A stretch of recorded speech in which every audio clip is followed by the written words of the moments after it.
Hey everyone, welcome to the podcast. We don't actually have a name for it yet, so that's still kind of in progress, but I think today is a really good introductory episode that we're going to have today. My name is G. I'm a multi-time founder and angel investor in the city of Boston, and I'm my co-host of the show here.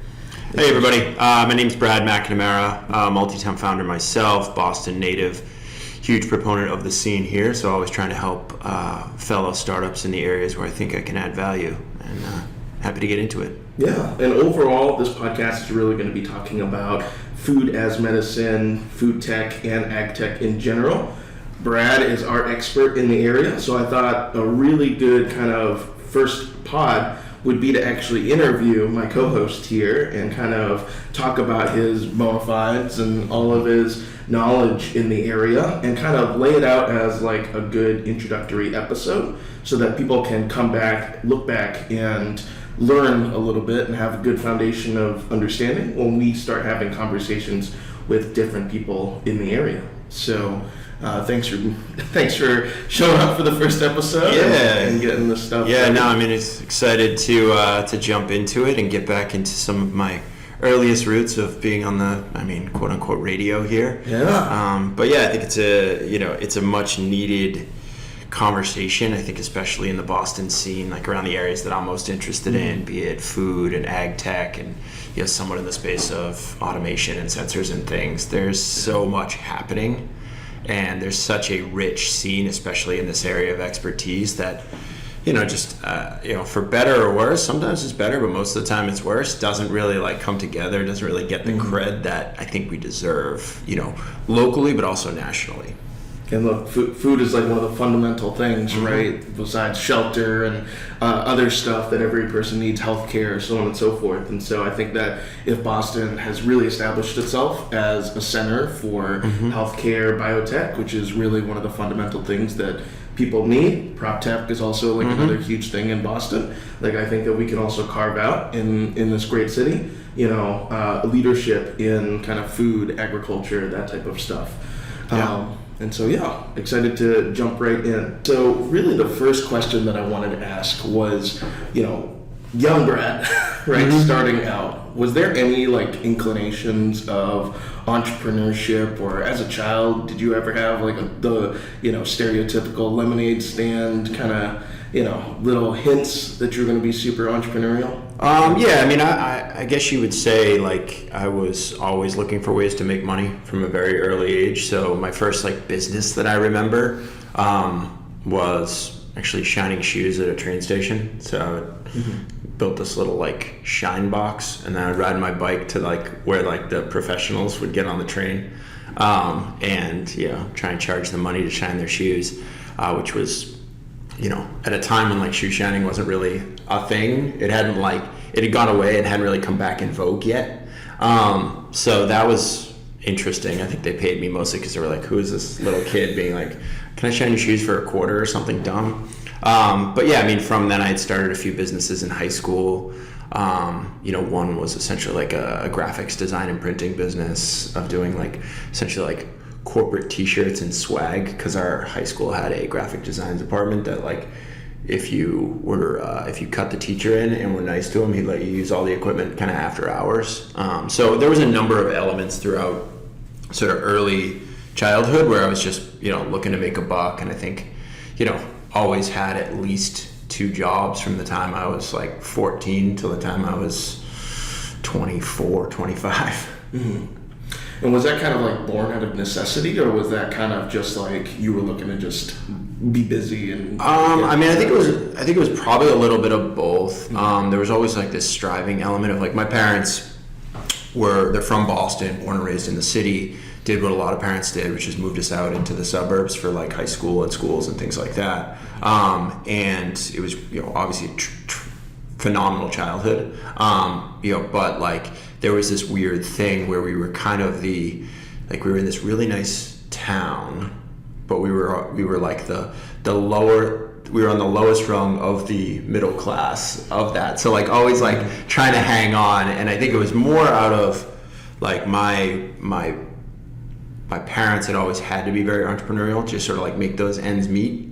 And so my dad was always inventing things, starting new businesses. My mom was always like, her core ops was a teacher, but she would always have like, she would teach like sign language out of the house, piano out of the house, like all these other pieces. So there was always people like coming in and out, taking services. So I think it was just like that feeling of not being enough, and then also realizing like, oh, my parents are working, 2, 3, sometimes 4 jobs between them to just like make this all work. So like, I don't know if it was definitely not overt, but like there was something ingrained where it's like, well, you gotta step up and contribute and pull your weight.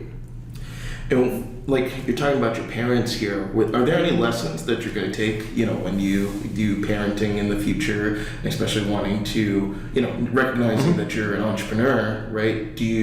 What are like some lessons that you're going to take away, and like how do you think that that's going to affect you going forward? Like how it's going to influence your kids and so on?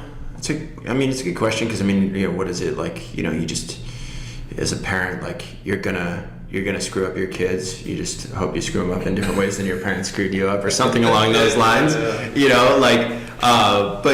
that said, it's like, you also want to try and take so much good that your parents did for you. I think the biggest sort of proactive change that I've said, okay, like as an adult, as a person who has a family now, that I want to do, that, I wish I could have had more of, is just, working on things that are high leverage, so that my wins are big, and then creating space and time, where like, not selling my time, but selling knowledge, selling product, selling service that is scalable.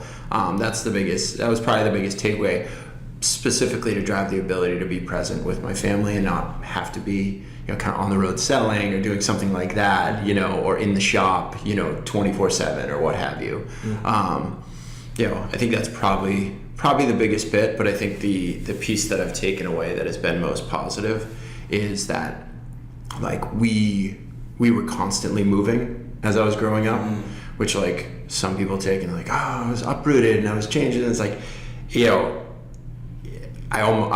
we've been trying to figure out a way to like almost replicate that for our kids in a positive way, because it is so good to have to like just be dropped into a new school, a new community, a new scene, and make friends. And like each time you figure out a little more about yourself and who you are, and you're not like constantly bringing on baggage from when you're like, oh, we've known all these people since we were in 3rd grade, and it's like, well, in 5th grade you were this. And you're kind of still that, like you go to a new community, you meet new friends, you're like, actually, I'm super into this, right, and I'm going to find people who are into that, and that can like kind of, help me shape my personality. So I think those are a couple things that, we're trying to figure out how to replicate that for our kids. And I think that kind of the ability to have fresh starts, right? And maybe this will be a conversation with some of the entrepreneurship side of things, right? These fresh starts and being able to, kind of change your environment and work in different areas.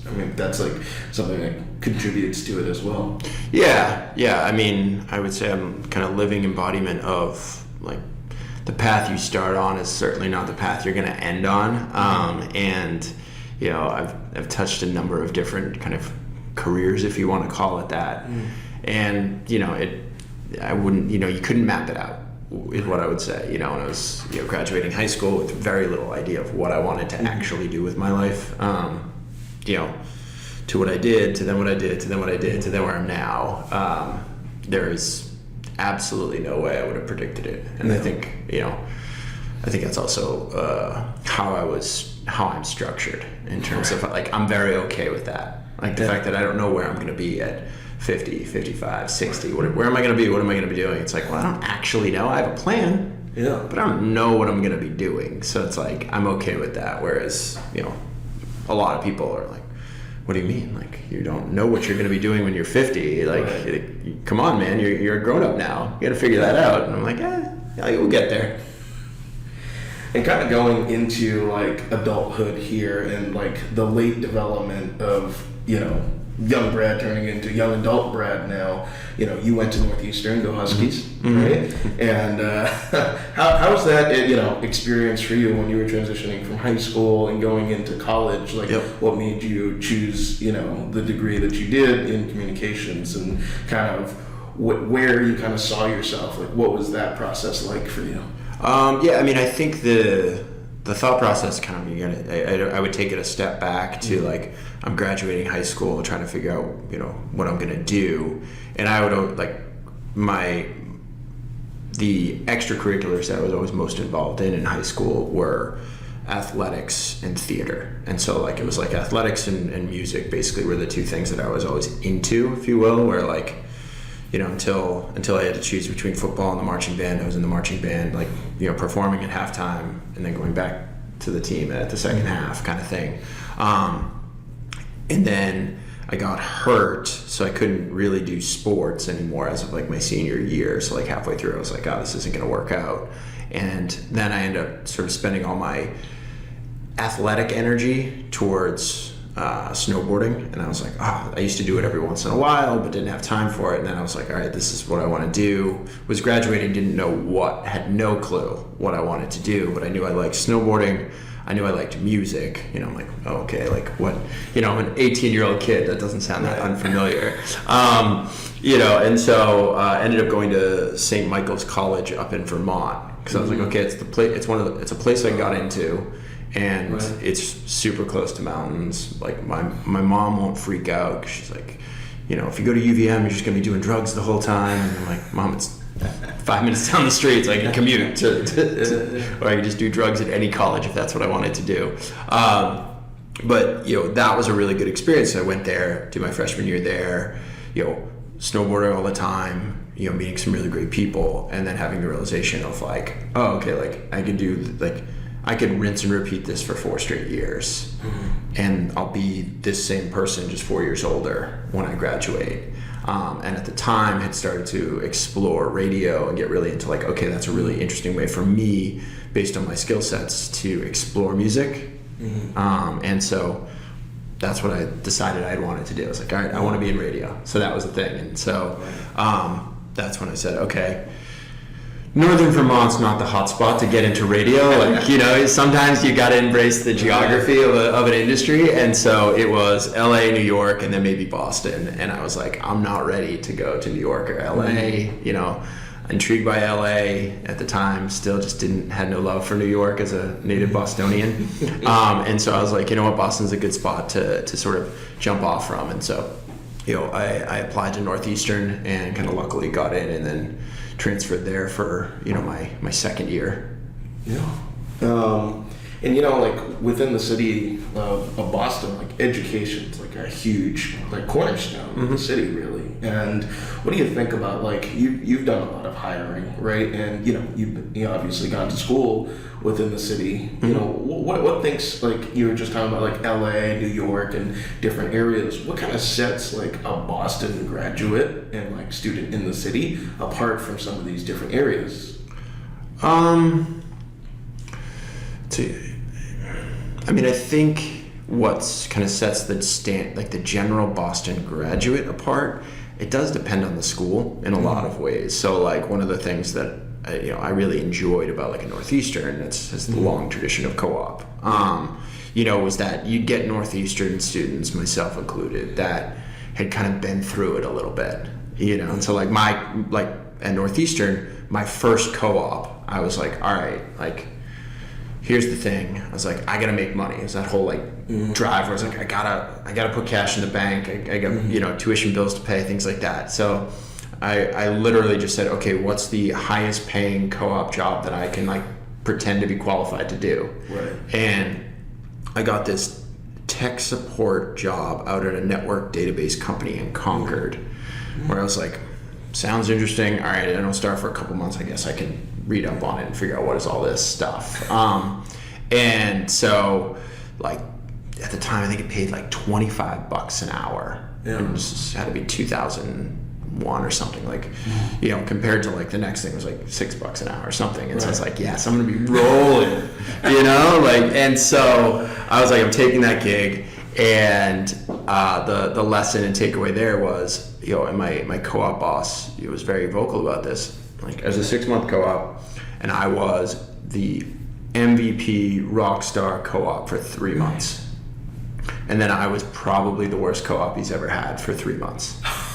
And in my like kind of exit interview or whatever, it's just like, yeah, this isn't for me. Like, it was in the cube at the time, do your calls, close your tickets, like, get your name on the little leaderboard, which for, the first few months I got into it, and then I was like, I knew I didn't want to do that ever again or for my life. And then it just shut off and I started to pursue other interests. Yeah. And so that's when I knew, okay, like, doing something purely for money, at least in that instance, doesn't pay off. Where I was like, cool, it's going to pay me 4x out of the gate, and then I'm going to be miserable doing it. And so I was like, all right, lesson learned, I'm never doing that again.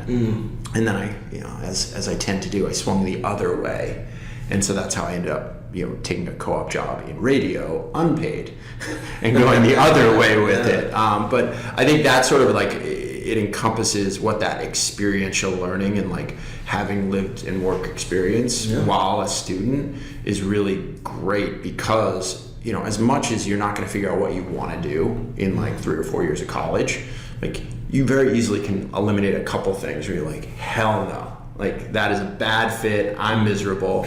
And you're also in a space where you're in a bit of a safe space where you're in school, so like, you can make the decision of like, I'm not doing something for money. Like, once you graduated, you've got rent, you've got all this other stuff that's like really hanging over you. You're like, well, I have to have a job that makes the most money to cover my expenses. So I think that was the biggest factor between schools, where like, if there is that element of like real project-based learning, like hands-on experience, like, theoretical is phenomenal, but like, especially as like in the startup space and, entrepreneurship, like, you got to build, you got to actually do. Like, you could sit in a room and theorize for days and days and days. A product does not come out of theory. A product comes out of like just work and doing it.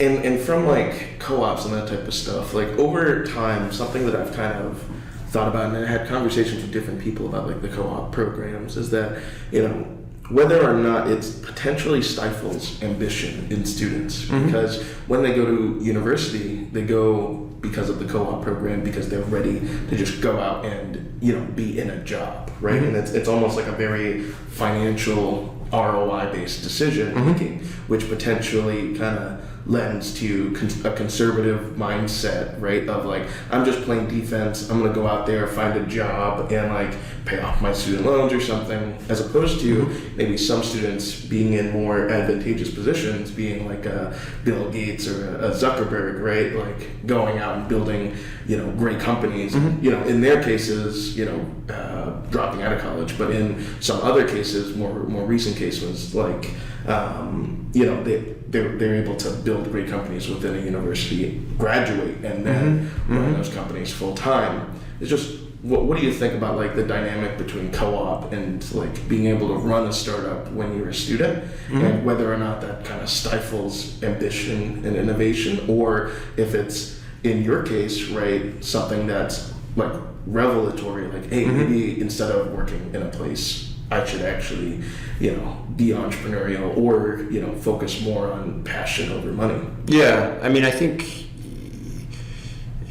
the idea of like a co-op or program or something stifling sort of ambition, I just think is the premise I would question, because like, even you look at, you can make that argument for any school, like in any population, there's going to be people who are conservative, who are like, I mean, to the point of like, I think the kind of elite schools have, built, a money machine on this, of like, if you can work hard and get in here, then you're going to get set up, because you're going to come out of here, you're going to get this job, you're going to make this money, you're going to progress, you're going to pay your bills, you're going to live a certain lifestyle.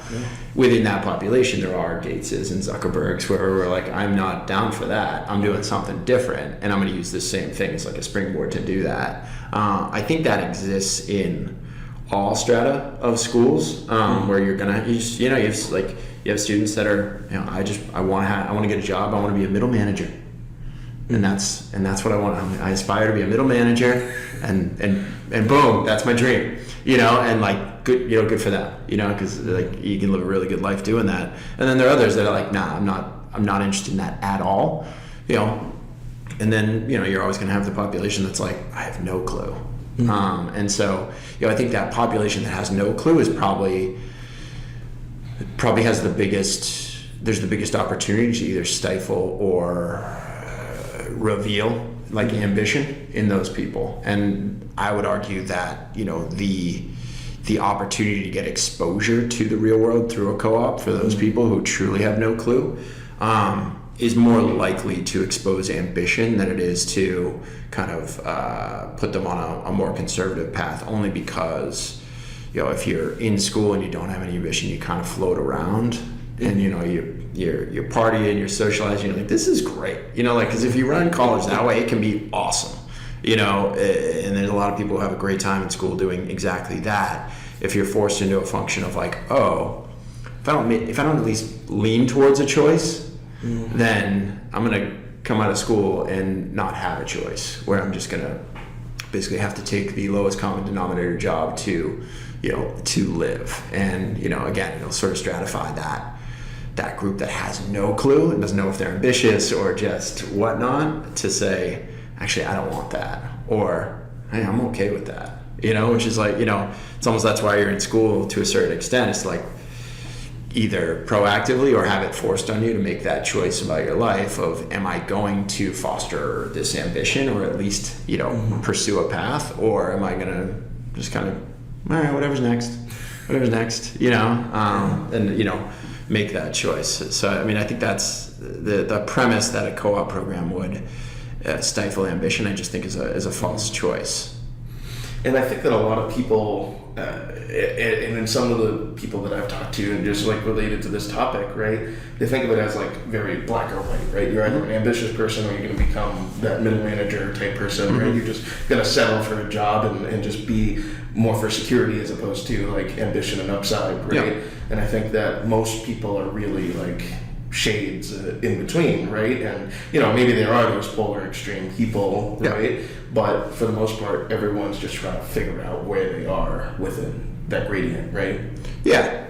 I mean, we're by human nature. I think we want things to be black or white. Like, are you ambitious or are you on the conservative path? Like, and the stories that get told or the fables are those of the super ambitious or the like, very conservative, and that's like what is documented. But everybody's somewhere in the middle, and it's those, in a lot of ways, it's those people, it's those inflection points on the journey that will either like sort of allow for a little bit of spark in that ambitious or that like more inspirational path, or will kind of snuff it out. And like the unfortunate reality is that students and people along that path, there's some of us that are blessed with the privilege of like, there's a little more open space to think about those things, and like there's not as much of that pressure to earn, whereas like my pressure to earn growing up was not like literally like, all right, half of what you earn has to come to the family to pay the bills, which is the case for a lot of people. I was like, okay, like I feel like I should contribute, like, but it wasn't mandated to make things work. Whereas like that would have stifled, my ability to have that breathing room and say, okay, at a time when I could go one way, I'm going to say, screw it, I'm dropping the security and I'm going to go at what I want. Right. Kind of moving forward, around the same time, anybody who kind of lives in the New England area knows about Maddie in the Morning and Kiss 108. When I saw this on your LinkedIn, I was like, oh my gosh, like this is something that was like a fixture throughout high school and college, and just listening to it on the radio. And like obviously you wanted to kind of orient yourself in a career in radio, and so being in one of the top programs in radio, how did you get involved with that? Like what did you do there, and what kind of learnings did you get out of that experience? So I mean, like I said, I transferred to Northeastern, really was interested in radio as a possible career path, and I had a really good friend actually from high school who I still work with to this day. We've had a couple companies sort of together, and he's invested in mine, I've worked with his, who was an intern at the station. 'Cause he had a contact to Billy Costa, and so he was interning in Billy's office and doing news and things like that. And he was like, all right, well, let me see if I can have him meet you. Like, I don't know, you know? And so kind of a chance connection there. And yeah, I started in the sort of the production office as just a, 1 day a week, you know, it's like come in and, you know, get in at, you know, we'd get there at 4-ish, and then show would wrap, and then we'd be out of there by 10:30, 11.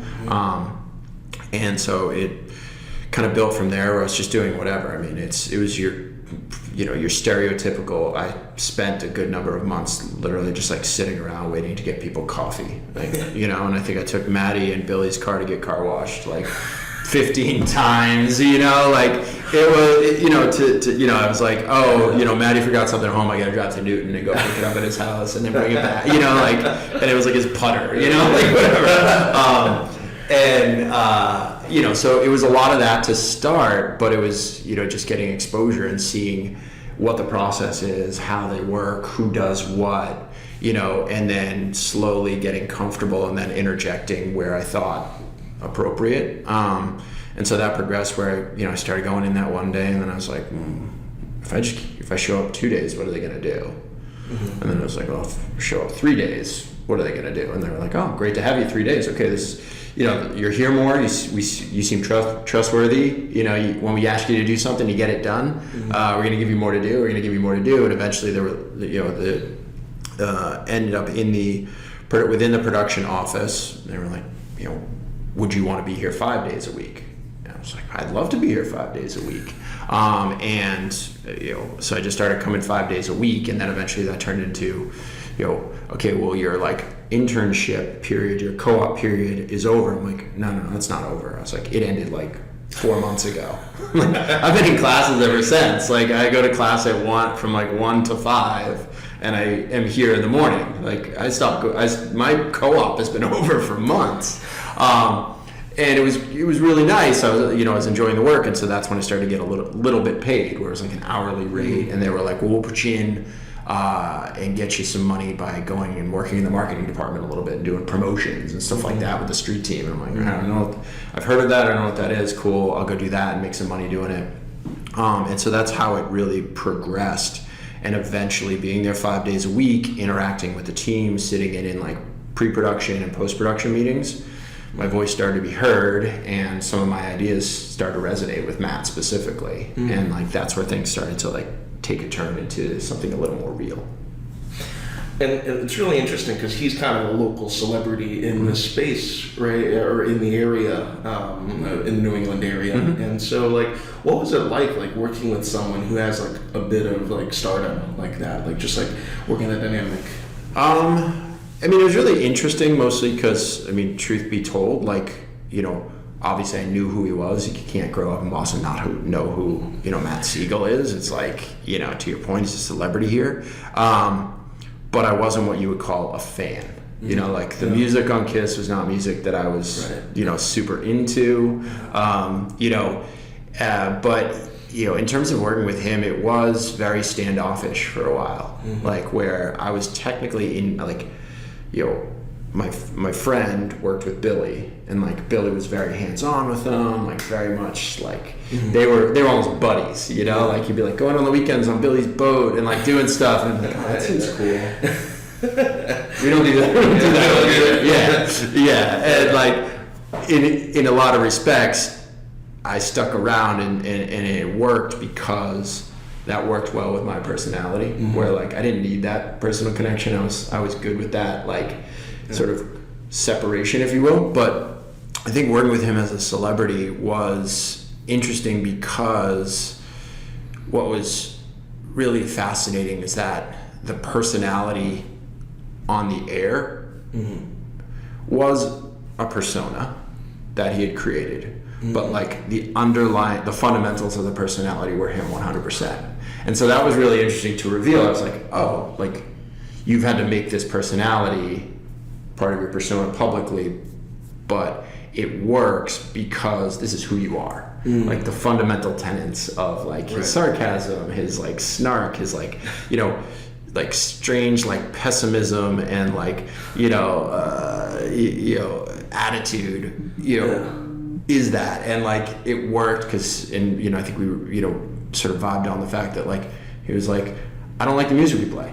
And like I was like, how can you be the morning show host on a contemporary top 40 station and just be like, I don't know who this is, I don't like this, play it, and like it only worked. And part of it was like dealing with a celebrity like that, where everything before being in the inner workings, I was like, oh, it has to be like shtick, that has to be like something like he's like found a niche. I was like, no, this is just him being him, and he's crafted it and honed himself. Because at that point, he had been on air for 20 some odd years, I think, almost at that point. And, he had honed his craft, where like I saw that he wasn't just some radio guy. Like the reason he's great and the reason he is the celebrity and an icon forever in Boston and in radio in general is that like for him, radio was a pure craft. And he was like, there's parts of it that he's been working on for years, and like just like the way he interacts with a guest and like putting his own stamp on it, all these other things which I got to see up close and personal, and I'm just like, wow, like you're a master of your craft by the time I got there. So there wasn't much like iterating happening on the fly. It was just watch and learn. Interesting. Yeah. From that experience and just kind of tackling on that, right? You've got like 20 years of continuity there, right? And I just think that for most startup founders, most of us don't have that, right? And like, there's no continuity to be able to do it because we're trying to build that continuity. But in some cases, right, like whether a company gets acquired into like a certain situation, right? Like a big company acquires you, they have their continuity, you have yours. Would you say that's kind of similar to like how you kind of brought into that position in the radio show? I mean, to a certain extent. I mean, like it's really so different because like radio at that time was just pre Seacrest, I'll call it. Okay. So like before Ryan Seacrest was on every hour of every station in every section of the country. Yeah. And so there was a certain element of each station, each program, each show had refined itself into its playbook to a certain extent. So, I mean, I would say, yes, there was continuity that like I came in and, it's the closest, I mean, honestly, it's the closest thing I've had to a real job in that like there was an established hierarchy, there was processes, there was, HR sort of, it's radio, so there wasn't really HR, but there was established protocol and things like that to follow. So yeah, there was some continuity, but also it was each show, which I think really lends itself to then, going all in on startups and founding companies, is that like each show is its own just massive chaos that has to move forward and produce, a high level outcome. So, no show ever goes right. And that was where really one of the things that I brought to the table and thrived in the condition of that controlled chaos was a role that I eventually took on, which was kind of this like what they called the man on the street piece, where essentially like craft a funny bit that you think would be interesting and the audience might enjoy, and then you go out in the world and you try to execute it. Like there's one thing to do a bit in the studio where it's controlled, there's microphones, you've got sound effects, you got whatever, like and then if it's funny, great. Another thing to go out in the world and say, okay, for instance, Victoria's Secret was having their like their big angel runway model thing that they did for a number of years. So I did a whole bit where I took offense to it because there were no male models. So I want to put myself forward and get a petition going to be the first male model for Victoria's Secret because I felt it was unfair. And so that turned into getting a pair of angel wings, throwing on a pair of underwear, getting a clipboard, and going to downtown Crossing and trying to get signatures. And I mean, the bit on paper back in the production room with Matt, hilarious. Like we were rolling on this. It's like, this is gonna be this is going to be awesome. And it bombed. Like, I was in downtown Crossing wearing angel wings and a pair of underwear and like some sneakers. I'm going up to people who are trying to, get to work. I'm trying to get petitions, and it is just not working. And, I'd have Matt in my ear on breaks or even live during the segments, and we'd be like, we got to turn this around. We got to do something. What was great is there was that live collaboration. We'd be like, try this, say this. Yeah. Ooh.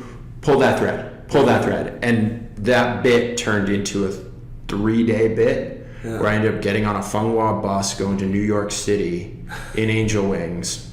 Got on like the Today Show in the background, TRL at the time when you could like be out the window. And it turned into this like really big thing that, that was not in the notes. That was nowhere on the map, was me like grabbing one of my interns and saying like, hey, do you have any cash? Because my battery's about to die. All I have is a clipboard and some wings. I'm getting on a bus to New York. Give me money. And that sort of controlled chaos, that was where I had my most success and where I had the most fun and where I thrived. Was we've got a plan. We're going to go out in the world. And some of them just go well, and you just push that. Most of the time, attempt number 1 bombs big. And you're like, oh no, what am I going to do? And you look around and you go, okay, how can I salvage this? Where's the opportunity to make this go, to make it funny, to make it worthwhile? And that was probably like the biggest lesson from like, my real job that I guess like, leaned into some skills that have served me well in the startup space. And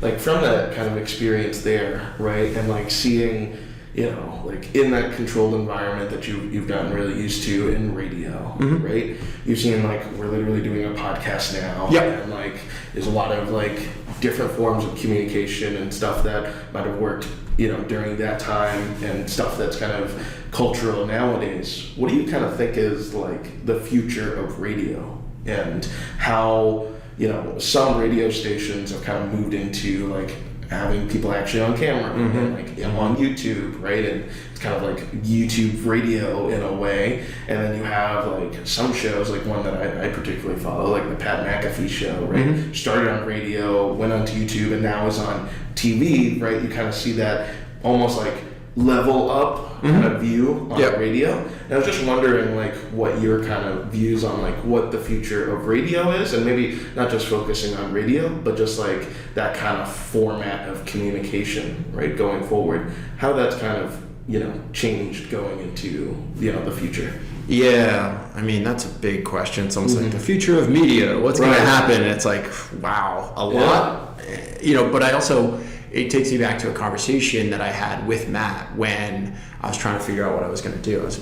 I was coming up to graduation from Northeastern, looking at negotiating an actual adult contract with the station, all of those things. And it was funny because we sit in his office and he said something along the lines of, hey, like, this business is dead. Like, terrestrial radio it's over. This was how long ago? This was 2003. Yeah. So and so I'm like, well, what do I do? What are you talking about? Like, and he's like, I don't even know if I'm gonna be on the air. Like, I might have another couple years.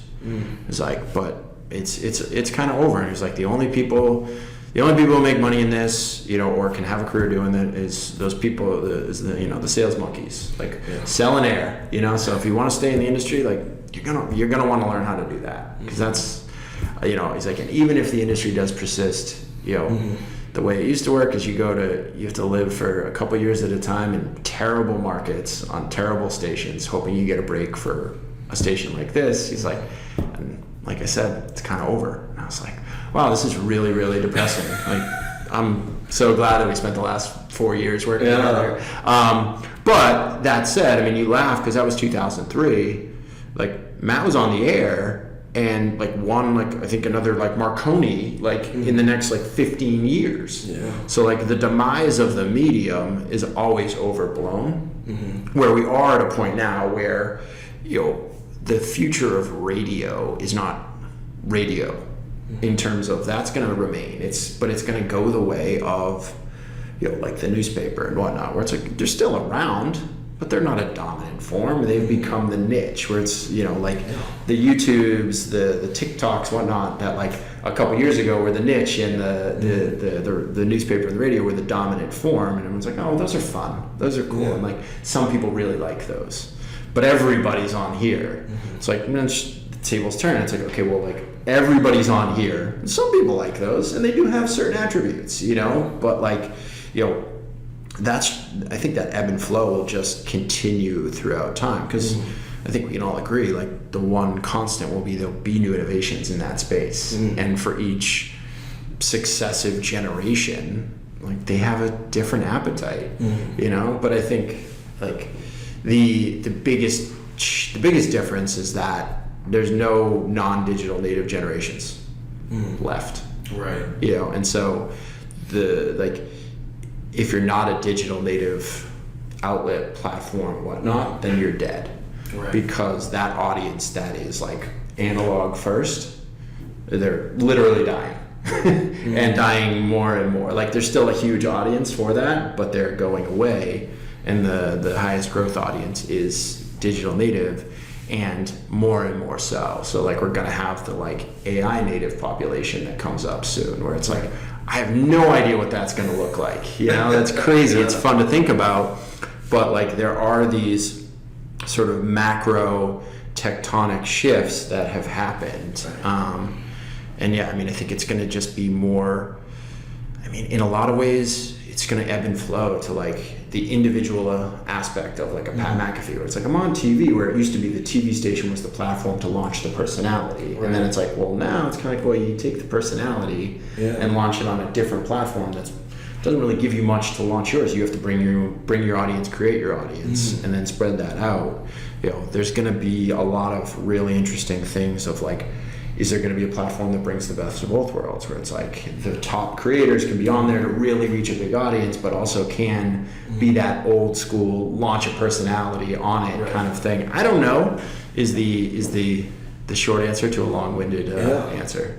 No, but I think there was like a good insight in there, right? Like when you're talking about like newspapers, like I just imagine like, you know, the transition from newspapers over to like the newsletter. Right, and being that kind of evolution, and maybe you can see that kind of radio moving into the Spotify podcasts, and you know, from TV into, you know, digital hybrid probably is the best place where it's right now, because TV is still decently relevant, right? But kind of moving more into streaming and live streaming and that type of stuff. So maybe that just kind of progression of, and maybe like our discussion even before, it's not black or white, you know, like no radio is, you know, has this. It's probably going to be like a range of options depending on someone's particular situation. I mean, I think the way that, because there's so much nuance to it and so many different things to think about, the way I tend to just sort of think about it is the underlying capacity for that medium. And so radio, you know, when it was terrestrial only, then you've got satellite, which was supposed to decimate terrestrial radio. Didn't really happen. Because there were some underlying shortcomings within the technology and these other pieces.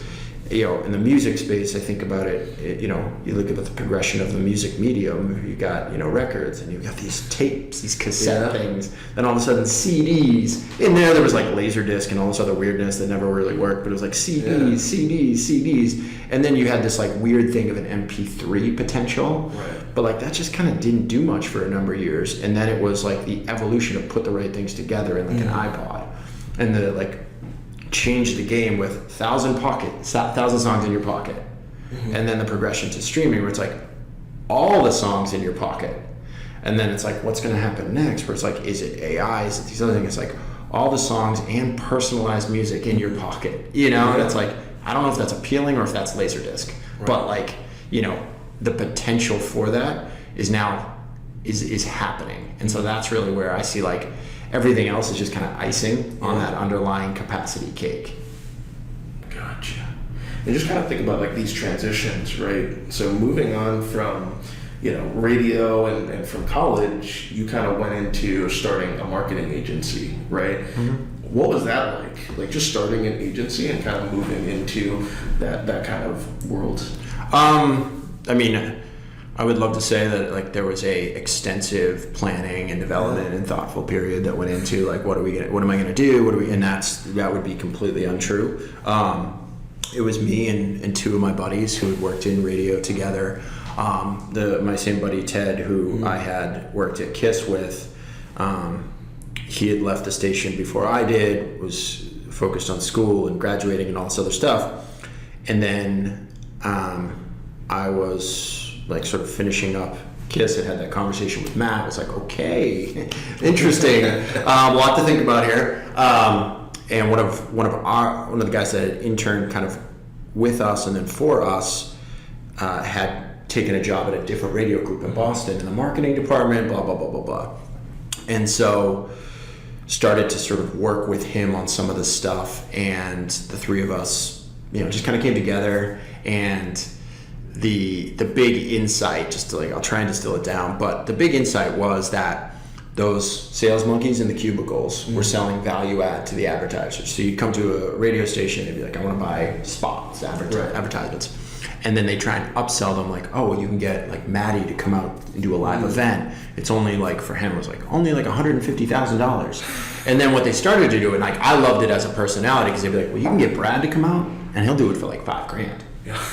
And the salespeople would be like, and honestly, like he's young, he's cheap, he's a bit of a whore when it comes to this stuff. So like you tell him what to say, he'll say it. Yeah. And so the long and short of it is, said, well, that's a finite resource, and the radio stations are being squeezed on revenue. So like, how can you expand the possibility of selling something of value? And the sales teams were like, we get a ton of value from those upsells. And so long and short, I said, well, what if we just, took theater of the mind out into the world, where like it's not an actual live broadcast. Mm-hmm. It's not a real personality that's on the air one of these slots, because there's only so many of them and they're very expensive. But make it an event, make it exciting, and make it sales oriented for the brand. And so that's where we started to work together on this idea at that radio station of take young, hungry kids like us who might not have a future in this business, but definitely could learn some skills, teach them how to work the microphone, teach them how to talk about a brand, teach them how to be in front of an audience, and then give them a sound system that we could take to a bar, a club, a grand opening, a car dealership, whatever, and run what would have felt like a live broadcast, and run it like a live broadcast with breaks, with call signs, with all these other things, so that the audience that's there is like, oh wow, this 7-Eleven is really special. They got a live broadcast from 98.5 or KISS 108 or one. That's crazy. And so while we basically worked on that, and then realized like we could do that for a whole industry independent of a radio station. So we're like, three of us can do it. We've been doing it. Why not just form up our own group? Yeah. And like we were at some terrible bar in Alston. It's not there anymore, called Hogan's Run. R.I.P. because that place was great. It had like dirt floors, the whole night. It was awesome. I miss that place. But we're sitting around there and we're like, we could do this better than the radio station, and then we can sell it to anybody. What do you say? We do it, and we're like, all right, well, what do we need? And we're like, well, we each got like $300 to our name. What do we just threw that in? $900 to start. What do we do? And so that was really how we started. Was like this, take this theater of the mind concept to live event marketing for, things that would be fun to sell for us, which we were, 22, 23, and 24 at the time, which was like beer, liquor, nightlife, clothing brands like Converse, things like this, and just go forth and then see what happens. In the meantime, we can all keep little side gigs to pay the bills. So that was how we started the agency, and really I ended up leaning into running it and growing it. And so we ended up with, I think at the peak, like 6 full-time people and something in the vicinity of like just under 300 contractors throughout New England who were running like that. It was, before the gig economy was a thing, right. But like when you had a litany of 1099 contractors doing different programs in different regions for different brands. And so ran that out of a basement in Brighton for a number of years. And it was I joke that like when I did decide to go back to school, I almost wanted to get my MBA, not because I wanted the degree, but I just basically wanted like a naming construct for all the mistakes I had made, which is basically what the MBA was for me. I was like, oh my God, yeah. I did the opposite of that so many times. Good. Now I know what to call it. And so that was kind of the story there. Do you kind of find that MBA was kind of a pivot point in your career? Because kind of on paper, it looks like that was kind of a pivot point in where you kind of move in your life. Yeah, I mean, I don't think the MBA itself was such a pivot point for me. Like I said, it was more of a curiosity of like, can I learn in an academic setting all the mistakes or things that I've learned like in the real world? But it was more getting back into the hard sciences. So that transition was, I had been running the marketing agency for a little while, having a good time. It was never going to break out. Like, it was never going to be this like high leverage success. It was just going to be a service business that like was going to require me to like hustle every day and grind it out and all those other things, which I was fine with. But I had two sort of turning points in that journey. One was I was having a dinner with a bunch of marketing guys, and there was all just a bunch of dudes sitting around because that's how it was then. And there was a guy who was probably a little older than I am now, who was trying to pay me like the highest degree of compliment.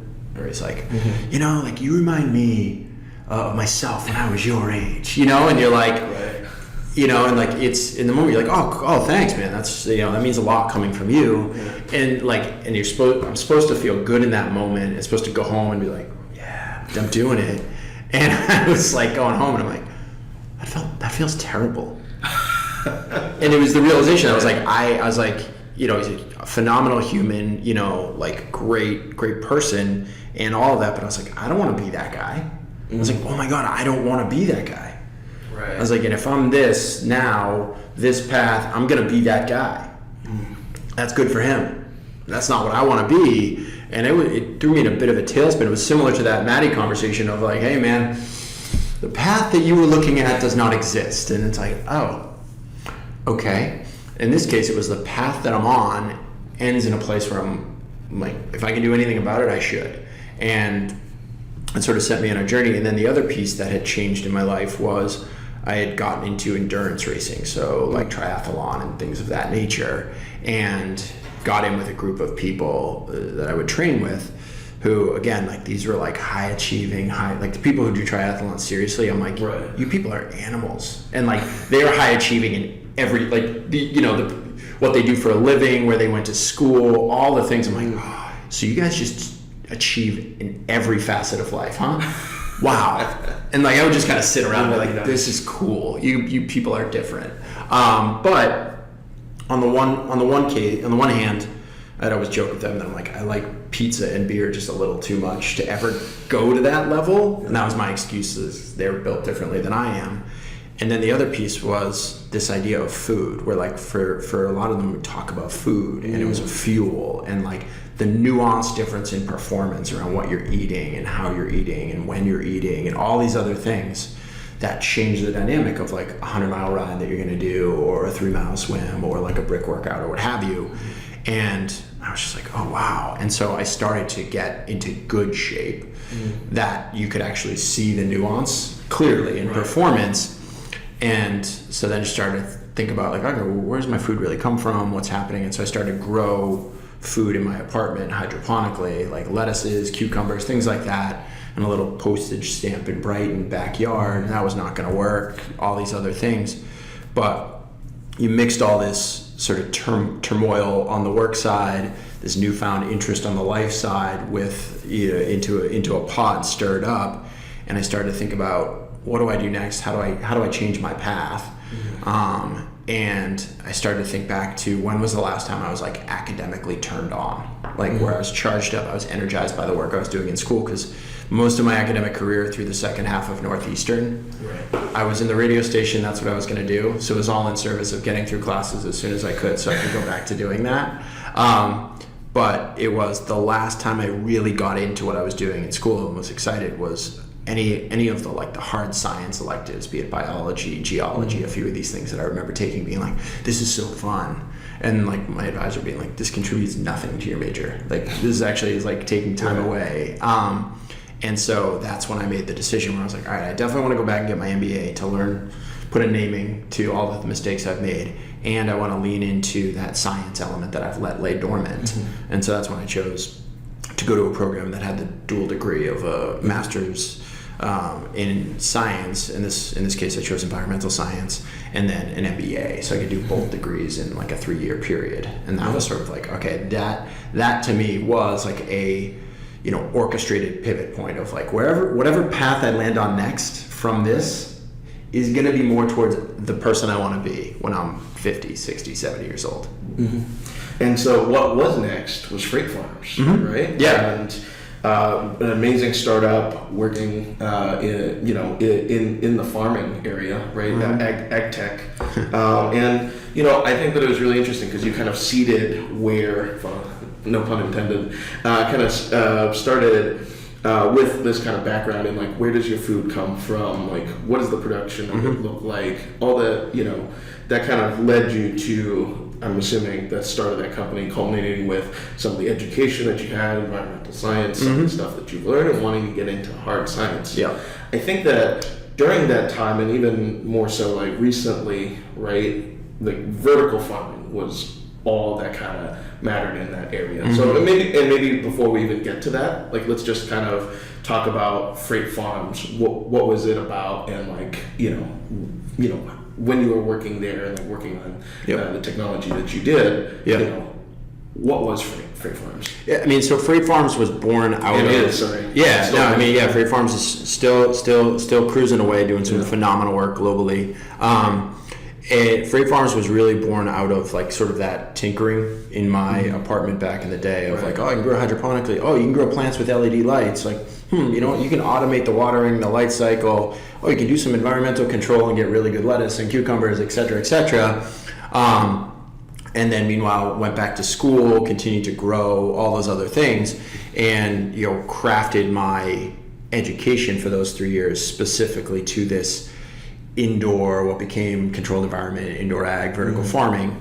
But what Freight Farms really was essentially saying, hey, like the underlying technologies are there, about to be there, or will be there in terms of like sensors and actuators getting better, faster, cheaper. That was already kind of happening. The ability to compute, on cloud, but also with enough on-prem to like run a complex system. And then the big breakthrough is that like LEDs, like the science had just been proven that you could grow plants with LEDs. Like it's fascinating to me that like I was pitching early seed investors and I would have to have scientific discussions about the fact that you could grow plants with LED lights. So like everyone I've talked to is an expert says you can't do that. I'm like, oh my God. But so like that was about to happen. It had already been proven on a science level, but like the actual diodes and conversions weren't commercially viable yet. And so you put all those things together, it's like, well, the standard narrative around farming for 100 years had been centralized and bigger, centralized and bigger, centralized and bigger. And the concept of distributed, smaller, tech-enabled, and more efficient was kind of like it's a word salad of like buzzwords because I just said it. But the concept itself, if done and executed, could be really game-changing. And so we really latched onto the idea of, all right, can we take all of these things and create a product to empower anyone to grow food anywhere? It was kind of like the big mission of, people need to grow food, people want to grow food, people want more healthy local food. Like these are both real things. You can't, one of the things I used to say all the time is like, you can't fake proximity. Like so when someone says like, where was this grown? You can't be like, well, it was grown in organic soil by a farmer named Chuck, and be like, well, yeah, but where was it grown? I want to know. And they're like, well, it was grown in Uruguay. I'm like, so Chuck in Uruguay, huh? But anyway, so the whole idea was to, take these different systems and see, could we make a standard hardware product that anyone could grow a complex commercial scale farm that could go anywhere. So the idea of you put it down, you plug it in, add water, and you're growing acres of food in 320 square feet, and take the operational farming piece somewhat off the table for a new grower or a new farmer or what have you. and the long-term idea, which is kind of coming to fruition now, which is really great to see, is, if you standardize the hardware, it makes it possible to write consistent, applicable sort of software recipes on top of that hardware. Like it's similar to like you standardize the hardware on computing, and then you can have an operating system, and people can build, different applications on that. And to a certain extent, they all run uniformly on each machine the same way. And so that was really the concept that we took and then ran with it. I'll try to put on like a little picture of the actual system here so that people are just imagining it. But so kind of doubling back to the other question, like it's a pretty contrarian like position against like what was really like in vogue at the time. I remember having conversations with you because I think this was like pre-COVID. Like I was talking to you, and I was like, vertical farming seems really interesting. There's some companies that are potentially going through like the SPAC process to get in, get public, and they're big. And you go through, and it almost like there's like this bucolic notion of the farm, and you look at vertical farming, and you're like, it's just the urban version of that. It looks like cool and interesting. Then you showed me your product, and I was like, well, that's just two sides of the same coin, it seems, right? Like it's just a different kind of, form factor for it compared to like big, large warehouse and has that. But it's like, huge real estate, huge costs, and honestly the reckoning that vertical farming industry is kind of working through, right? Commercialization and scaling it. You kind of, in the early stages, chose that different path. And so I wonder if there's a major kind of lesson learned from like being the contrarian, and maybe like how you dealt with that, maybe like conversations with investors or other people where they're like, I saw all these companies, they're doing it in their own building, they own real estate. It's like they're taking lessons from McDonald's, right? Like, the real estate supposed to grow the burgers. I wouldn't say that it's necessarily a different approach, but like just like the form factor of it, it's a departure, right? So I mean, I think part of it was the ethos from the beginning of starting the company was, a hardware, software, technology product company. Like that was who we were, that's what we did. So like, at a high level, a departure to being a company that grows lettuce. That's some people don't make a big distinction there. To me, that's a huge distinction. And so, we had been so focused on the technology side and the product design side of hardware, software, and deeply integrating all those systems. But as the industry emerged, it kind of had its classic hype cycle where early days I joke that we would sit around in like a Dunkin' Donuts over in Oak Square in Brighton and try and be like, what do we call this? Because we gotta put it in a bucket for investors because we are gonna have to raise capital, but like what do we call it? And like you had all the like something plus tech in the world. So you had like MarTech and you had EdTech and you had all these things, in various stages of nascency or whatnot. And so we're like, okay, like agritech, and I was like, it's too many syllables. Like, agtech. We're like, okay, let's call it agtech. And like we tried it out a few times, and like investors and others were like, what? Okay, now you're just putting shit together. So like it wasn't even a thing to call it that. So we had to figure out a different way to sort of like sort of brand ourselves, which also changed the type of investor that would engage with us. And so early like pre-seed, seed investors, had to be very, contrarian or just kind of outside of the norm. So like your average kind of, SaaS seed investor, like, great idea.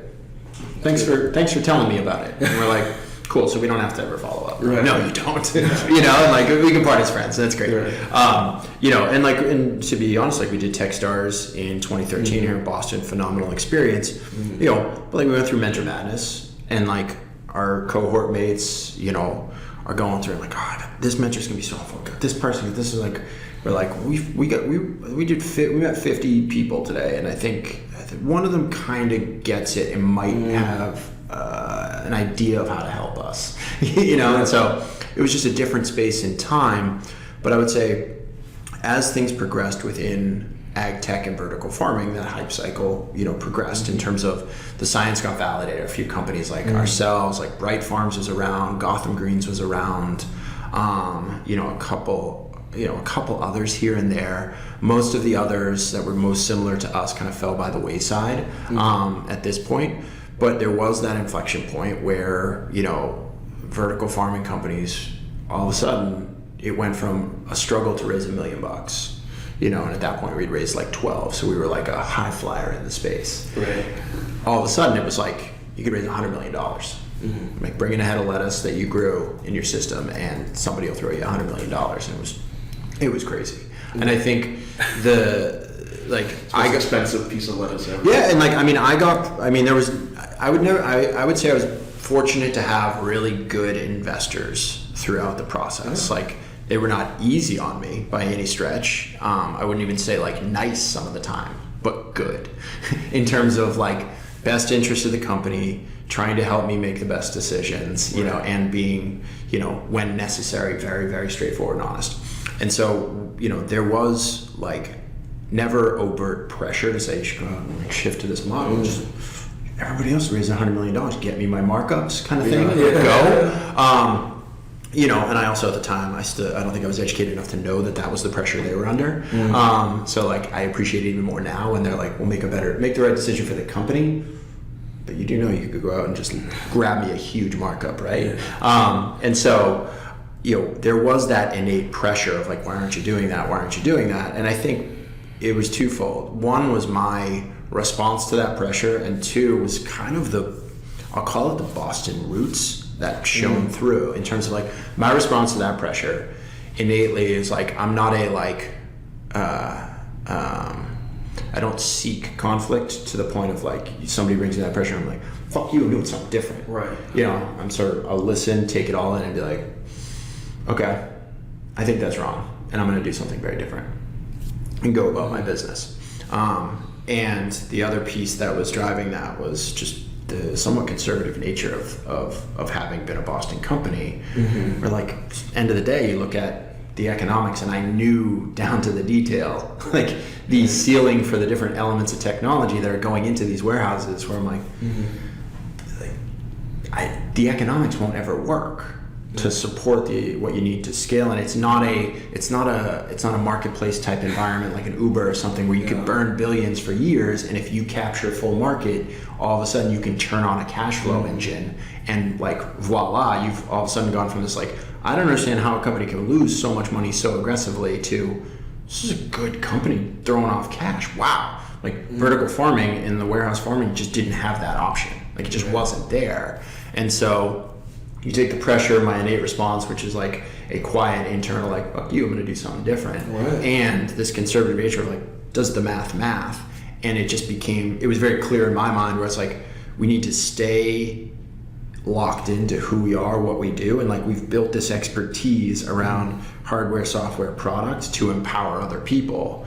I was like, it doesn't work if all of a sudden you just wake up one morning and say, oh, there's a pile of money over there, so we're going to turn this lens on us to empower us. Like that. It didn't. Within the ethos of the company, it just didn't work. And so we just said, nope, we're not doing that, and we're going to continue to sort of toil through on our path, which we'll see how everything fully shakes out. But as you alluded to, like most of those companies that did raise hundreds and hundreds of millions of dollars, like have either gone away or are struggling mightily, and Freight Farms continues to grow, and like we now have farms in 40 some odd countries globally, like the largest network of connected farms in the world, which is a huge point of pride for me, because that was something that I would like, we go across the street from the prototype, this place, the Blarney Stone in Worcester, have a couple pops and like be like, what we're gonna do? Yeah, we're gonna build this network of farms, and it's gonna be this global sharing of data and recipes, and people are gonna create a great basil, and they're gonna share the recipe, and that person and there and that, it's gonna be awesome. Like that was the pie in the sky kid, and it's happened. And so that's like what comes next is very TBD, because the world is a different place than it was 5 years ago, and then certainly less 15 years ago. So we'll see. But like it's really satisfying to see the network grow, see so many people empowered to grow food, and to see the technology get to such a point. Like I did an event at the Freight Farms HQ in South Boston, which like anybody who listens, anybody who wants, like I encourage you to like hit me up, go for a tour over there and see the latest version of the technology because it's just fun. It's like a spaceship. But it also like the economics work, the efficiency is there. It's all these really, it's all these great things. So it's just been cool to see.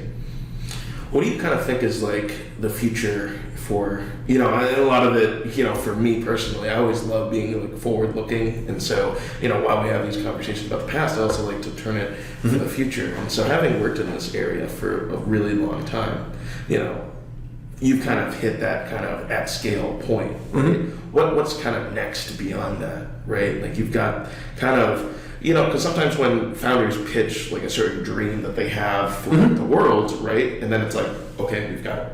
Now what? Yeah, I mean, I think the reality of the pitch is like if you go back 10 years to what people were pitching in vertical farming, it was what you had to pitch, which was the Uber play or whatnot, where it's like, we're going to be the dominant player. Like number one is going to get 60% of market share, number two is going to get like 15, 20, and then everybody else is worthless. You know, the reality of it is that food is so huge that just doesn't matter or make sense or is even really possible. And so I think what we're seeing and what will happen next is the technology and the business models have matured to the point that the strengths and weaknesses of each application are now understood, where they can actually collaborate and be put together in ways that make tons of sense and break new ground.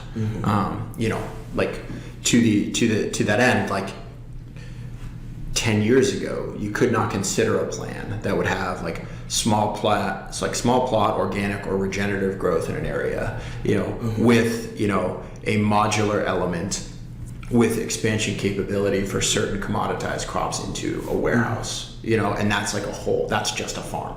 You know, like that concept was just one, none of those three players would even be able to operate together, you know, nor would they even talk to each other because it was still in that period of elbows were out, everybody was doing everything because nobody knew what they were actually doing. And everyone was, you're trying to keep optionality because you think you're inventing this phenomenal tech that's going to change the world, which is kind of the attitude you have to have. So it's that like weird tension. But that has subsided. One, because like money has stopped flowing freely. You've had to be like, what's a real business? What tech actually works? All this other stuff. And people are, you know, looking at things with sober lens. But also the movement around food has gone to the point where these elements are not tech innovations.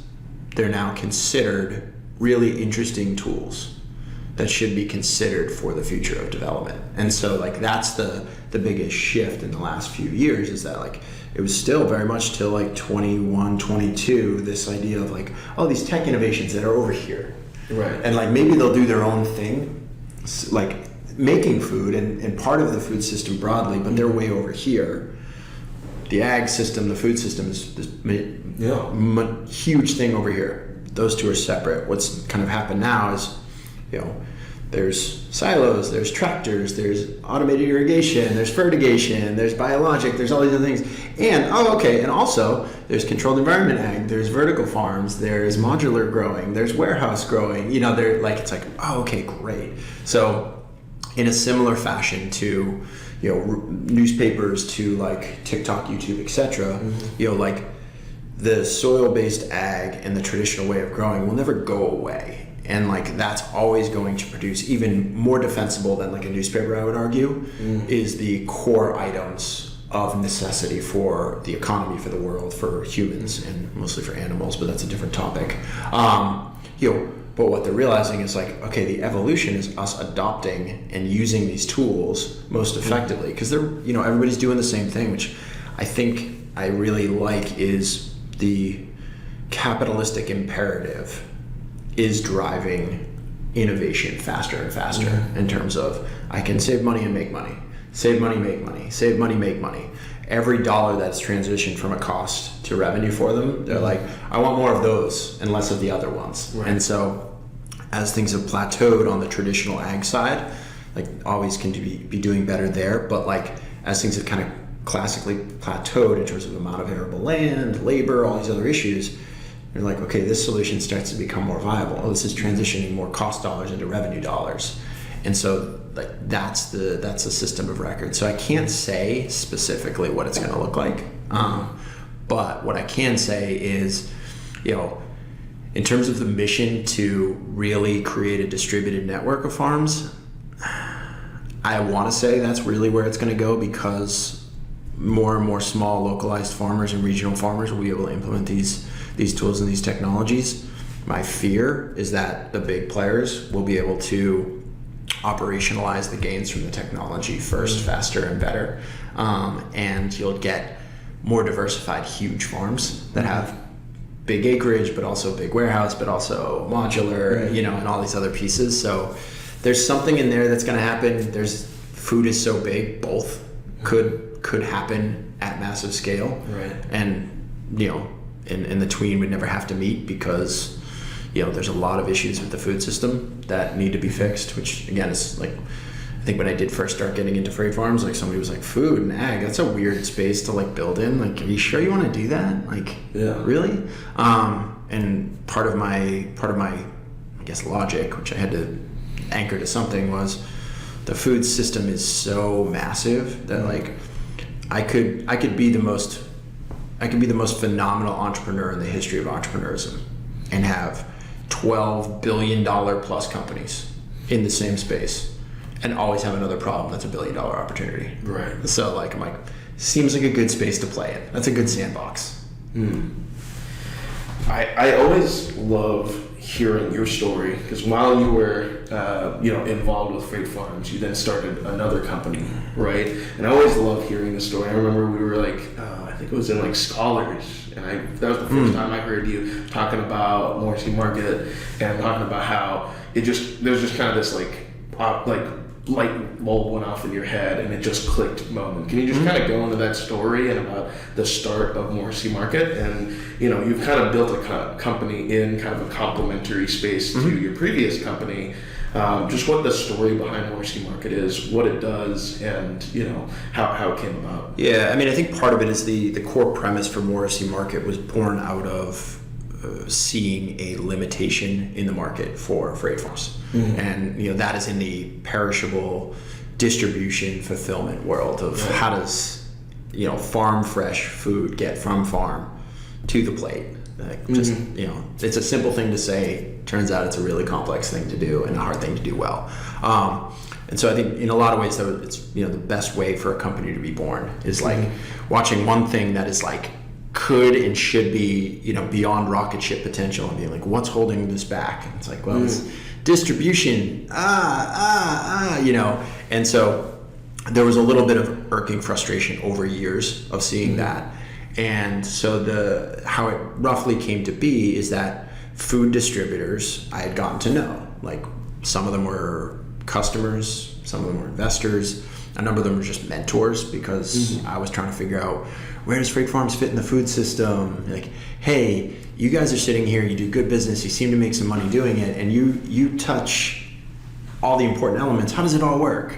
And so I had a number of them that would allow me to come to their warehouse, and I'd come in with a very academic understanding, like, well, this goes to this, and they pay them. And inevitably, like, one of the guys would kind of like throw his arm around me and be like, that's cute. Take a walk. And I'd be like, oh, okay, let's take a walk. And he'd be like, so here's how it really works. And here's how people really make money. Right. And here's where the biggest problems are. And I was like, oh, wow, that's gnarly. How do you deal with that? And he's like, everyone in the industry is bald and overly stressed. And I'm like, okay, cool. But so got to know those people and realized that had been watching food businesses in the perishable space, sort of come and go, everything from like your meal kit companies, grocery delivery, whatnot, small startups that scaled up, huge players, Amazon, others who like have all the resources in the world to figure this out and get it right, and all these other things, and oftentimes would end up in failure. And I was like, well, why is that? And you kind of go to root cause, and at the end of the day, all the businesses I saw, at least that started up and scaled up, didn't have a problem recognizing that there was demand for healthy, whole, fresh, better flavor, all these other things, products. Didn't really have a problem by and large, with customer acquisition and building a brand and getting all that. It was always came down to when the rubber met the road, they had to procure, pick, pack, distribute super perishable items and get them to consumers and get them to an endpoint at speed and velocity. And then the big kicker was like with economics that made any type of sense at all. And so repeatedly, over and over, wash it out. One of those things wasn't true. And so, it was like 22, I think, late 21, 22, when, I was just friends with these distributors, and they were all, their entire industry had shut down because of COVID, where, the distributors that I'm talking about, these food distributors, are institutional. So they work with high-end restaurants from like a Capital Grille to a Sweet Green. They might serve like a school cafeteria, things like that. Don't touch really retail grocery by and large. And so separate from that entity, which was really interesting, and their entire market had shut down, which opened the door for new thinking, where they were forced into this spot of, oh, okay, well, like I've got all this infrastructure, I've got all these people, I'm trying to keep them employed, I'm trying to keep my family afloat, and I've got all this food, and people need food. Okay, like the USDA came through with this huge farm to you box program, things like that. So like some of these distributors that adopted a little more nimble thinking, and were like, okay, we just got to survive, and like how do we do this? Took on those programs, and we're like, wow, this is really interesting. We could kind of do this. So that was great to sort of shake the entire industry to its core, which I was talking to a number of these distributors throughout that process, because to them it was like a new business. So like to a lot of them, I was the only person they'd ever really interacted with at a high level that had started companies from zero, because most of these food distributors are generational, like third, fourth, fifth generation. So like I inherited a business that was doing 10 million, 50 million, $100 million. And my job was just like optimize the machine and not screw it up. Don't be the generation that breaks it. Right. And so the story there was that I just was in those conversations and started to see an opportunity. And, then as it progressed, it just became clearer and clearer and clearer. And then I was like, okay, we got to do this. Right. And I think, just within Morrissey market, I remember you talking about how they had like delivery trucks, right? Mm-hmm. They were just like, sometimes we use them. Most of the times they're like idle, and then you're just like, oh, let's just do something with it. That was just like a really like light bulb moment for you. Yeah. So I think all of that preamble led to a few sort of fundamental realizations, and one was that a number of these perishable food companies had failed because of the rubber needs to meet the road with economics, full stop. The other piece was that these food distributors who had been shaken to the core and were now open to new ways of thinking about the world, we're sitting on, 70, 80, 100 years of farm relationships, procurement relationships, things that just don't get built overnight, and so like they would never get shorted from their farmers. Right. Even in like the worst conditions, like we still get our cases of XYZ, and we get the high quality stuff because my grandfather's grandfather gave him a loan of $2,000 like way back in the, or whatever it is. It's like never get shorted, which like you can't just make those up. And then what really intrigued me is they're sitting on, state of the art infrastructure. So like 150, 200,000 square foot warehouses that are cold store with like 5 different temperature zones, running like basic automation pick pack lines. They've got trucks, they've got coolers, they've got all these other things. Layer on top of it like a really robust food safety protocol, like higher level than any retailer has ever seen because they're not required by law. But these food distributors are required to have the highest level, which really just means really good data traceability. So if you plug into it, you can know exactly where something was when, which on the retail side you can't do. And so I was like, wow, this is really interesting. So the question was, okay, those are all true. That means there's an opportunity here. Can we build something that sits on top of that infrastructure to unlock the full potential of this infrastructure, of these assets, of these relationships? Because there's plenty of slack in the system, because you go to any food distributor, and I made this mistake, I'd be showing up like a lazy sort of former tech entrepreneur, like at like 10:30, 11 o'clock, and I'd be like, well, how do you guys stay in business? This place is dead. Yeah.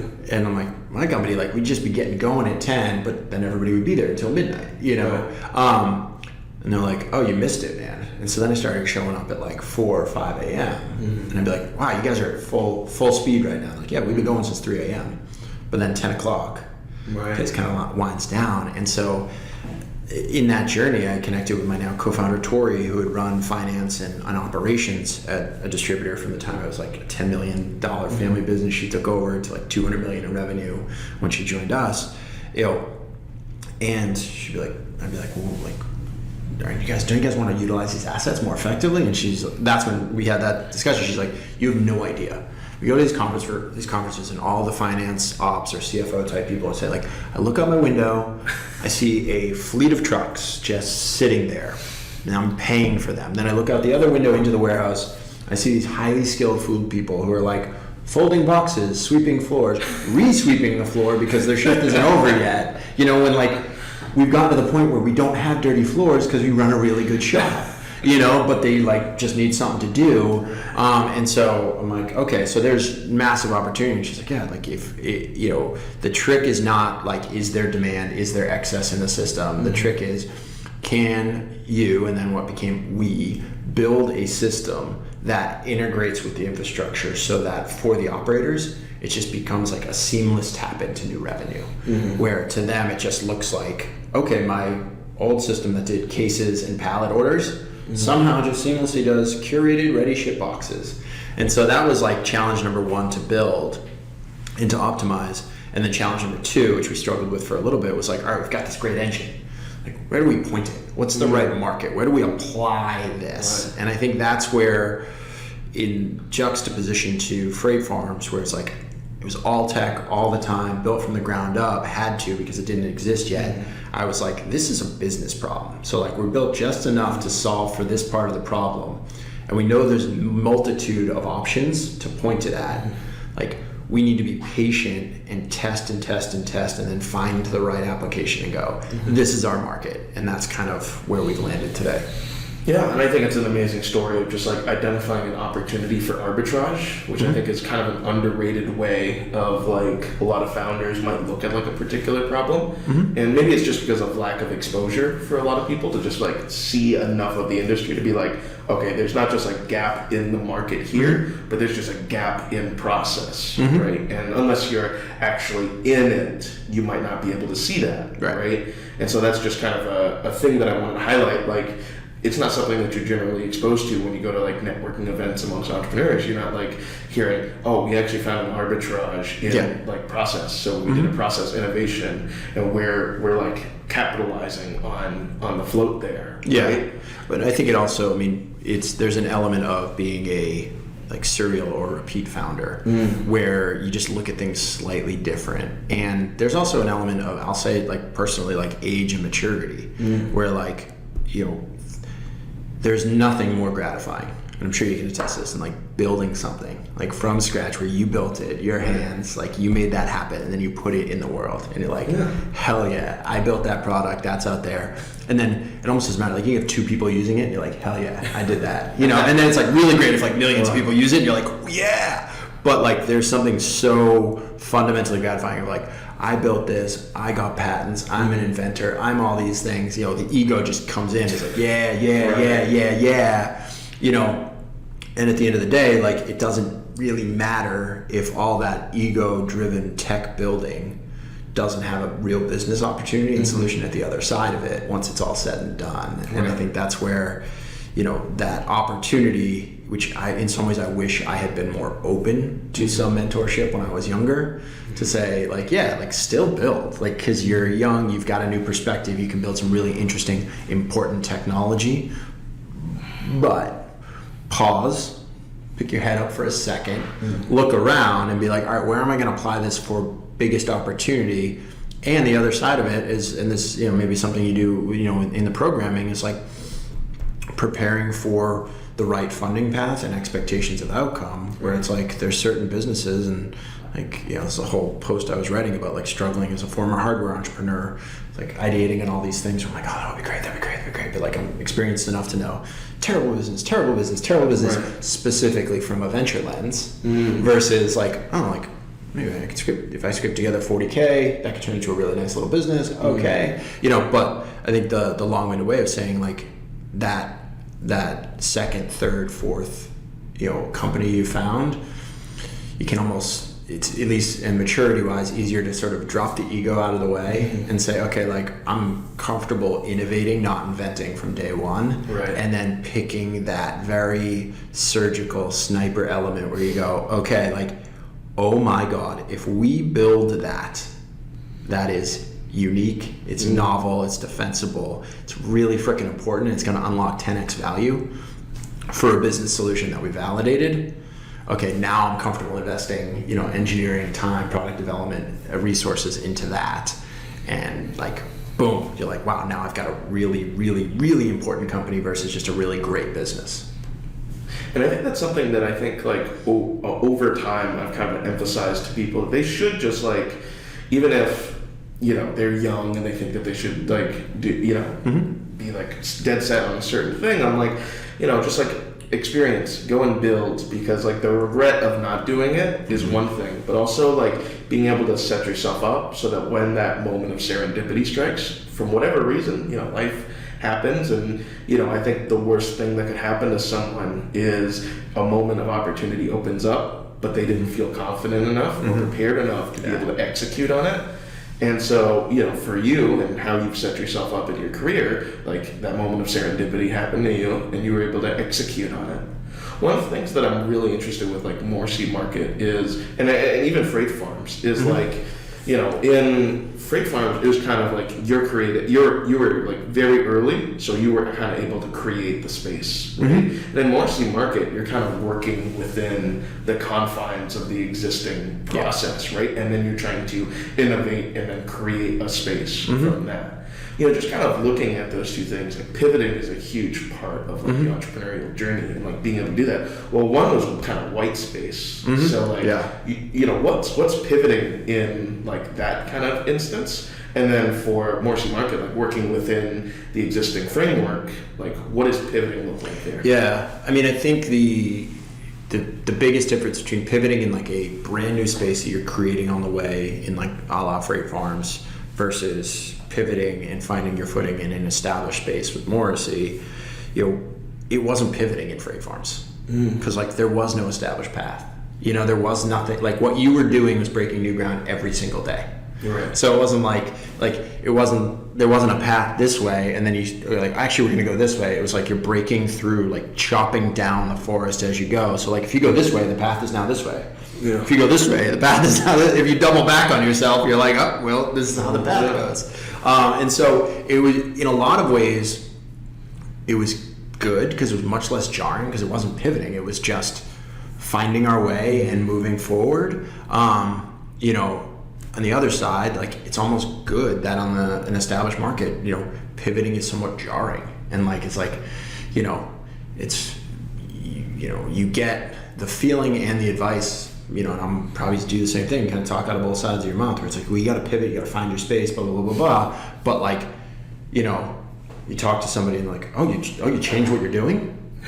Well, okay, I don't know, you know, like, you know, in the response to an actual pivot is like, oh no, so like that means like things must have not been working. And you're like, well, yeah, that's why we pivoted. But like, that's a good thing. I can tell you we're just going to keep doing that, you know?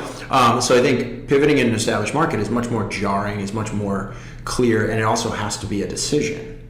Whereas on the freight farm side, it was more like, okay, you know, looking through the fog and being like, what's the shape of on the other side here?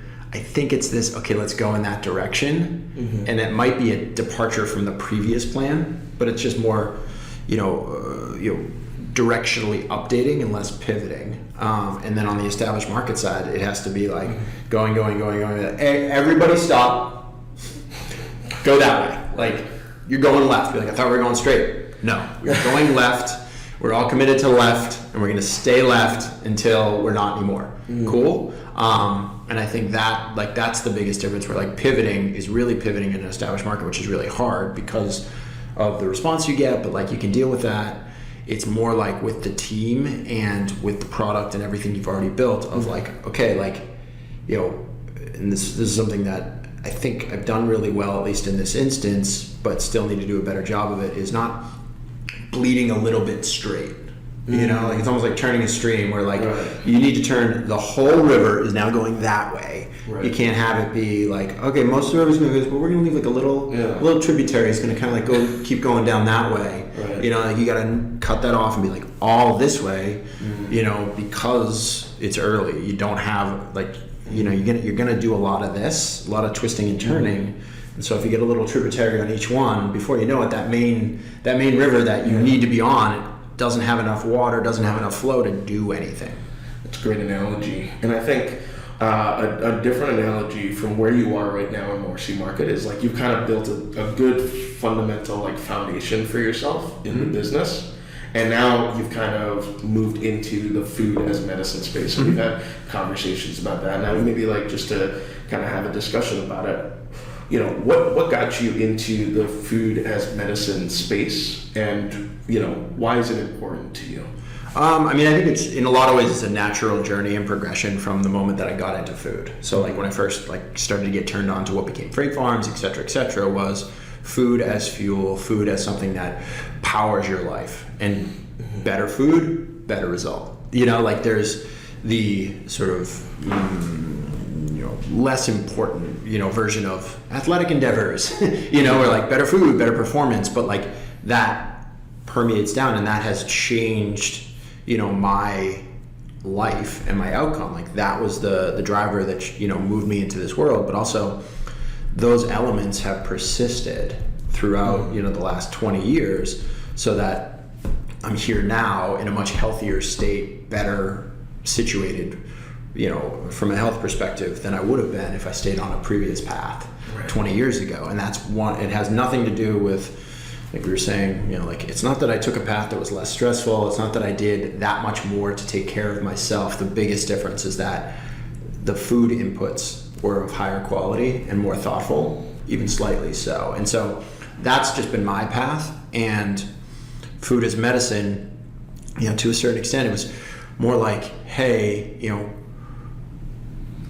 what is the biggest impact, biggest problem we can work on with this really cool innovation that we've come up with? Like, what's the highest use of this realization? Which was, you know, okay, there's underutilized assets, they have access to really high quality whole foods. The macro trends are that, like, yes, the market is demanding more whole, healthy, fresh, perishable goods. Yes, so there is going to have to be a rethinking, a reimagining, whatnot, of the entire perishable supply chain. That has to start somewhere. You know, we did, you know, to test the engine, we stood up like a D2C, like grocery delivery company, which was fun to do. But I was like, I'm not a D2C, you know, company builder. I don't find that exciting or fulfilling. So we knew that wasn't really like truly a long-term path. So then it became a matter of what could we, being like me, Tori, Emily, Tomas, like, you know, that's the team at this point. You know, what could we say, like, all right, if we jump into this and put everything that we have, like personally and professionally, behind this, you know, and do for 15 years, at the other side of it, what is worth it? And, you know, we did have a, you know, good amount of discussions around that as a company, you know, as where do we apply what we think is a really breakthrough model to have the greatest impact, both like obviously financially, but almost more importantly, like to the world at large. You know, like it's like, sounds trite to say, like we're going to make the world a better place, you know, that like Silicon Valley, like, you know, parody, things like that. But, you know, there is, I mean, I've seen it in action where, like, if the company is truly dedicated to a mission, that's something that's important, that matters, that is going to impact lots of people in a positive way, and you can see that, then you just get better results. You get better people, you get better progress. You know, I have an easier time during like the hardest days of like just still getting up early and being like, well, we're gonna go do it again today. So those were the kind of the underlying pieces. And then, you know, part of it was just honestly like pragmatic approach to the market, where it was, okay, we've got this thing that can do something really incredible. You know, what's happening in the market? And, you know, 2-3 years ago, we knew food as medicine was happening. It's the way, like, the system needs to move from a reactive sick care system that we have today to a more holistic healthcare system. And there's some really good, discussion and progress being made towards like the sick care system we have is actually really good for dealing with acute sick issues. We have no healthcare system that deals with like, hey, how do we stay more healthy longer, and have a more productive, healthy, happy population, blah, blah, blah, blah.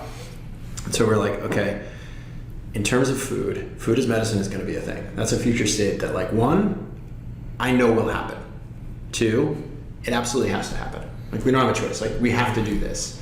And so we're like, we can solve a fundamental issue within that future happening. So that makes sense. And then just the pragmatic piece was, when it comes to food as medicine, fulfillment, procurement, program scaling, we're like, you've got two ends of the fulfillment spectrum. You've got one-to-one retail grocery where like you, anybody can get groceries delivered to your home, apartment, whatever. It's awesome. Pick your price point, pick your quality, pick your speed. It's really a fascinating time to live in the world of grocery, which is great. But then on the other end, if you need to scale that up, you go to a wholesaler and they're like, cool, yeah, I'll sell you a pallet of strawberries. And now get off my dock, because that truck's coming in and this forklift is moving quick, and there was nothing in the middle to sort of satisfy what, healthcare required for food as medicine, which is, data quality, data consistency, traceability, and economics. Like, it's really, healthcare and sick care is just a very unsexy business where you just got to hit the basics really hard. And like, when it comes to retail grocery, there's too many holes in that for it to work for them, and that's benefiting us because they test with a retail grocery outlet and they're like, this is great for 25 patients, but like, we've got 250,000 patients in this region.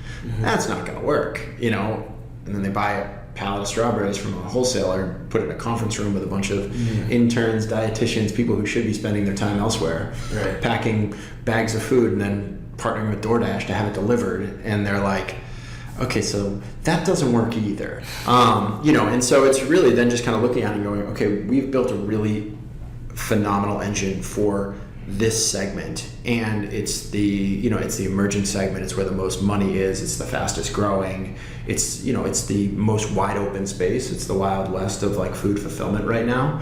And so the opportunity to create a marketplace and connect those that need with those that have, and create that connection and translation is phenomenal. And like, there's just a ton of opportunity there. And I think that, just from like kind of the healthcare lens and kind of the discussion that I've been hearing more and more of around healthcare is that, there's kind of this transition from being healthy isn't just the devoid of issues, right? Like, I'm not sick, that means that I'm healthy. Right. But like, to actually be like, no, because there's still a wide gap between being healthy and being normal, right?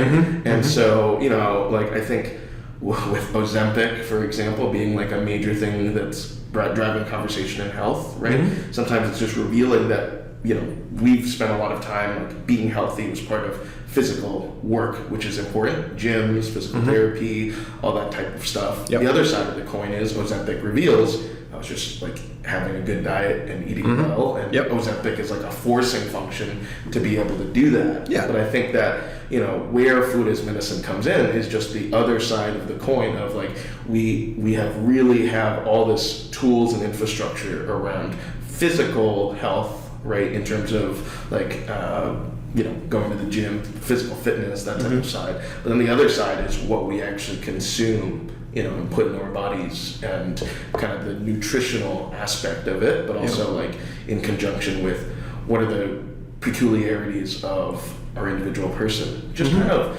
thinking about it from that lens, right? What are some of the things, because again, this might just be like a completely new space, just like the freight farm days that you're entering into. What are particular areas that you think that people should kind of identify and focus on, right? That maybe has broad appeals, but maybe you might have like some contrarian mindset, just like in the freight farm days, that you really want to highlight. I think something you said earlier makes a lot of sense, of like kind of finding a way to live in a future.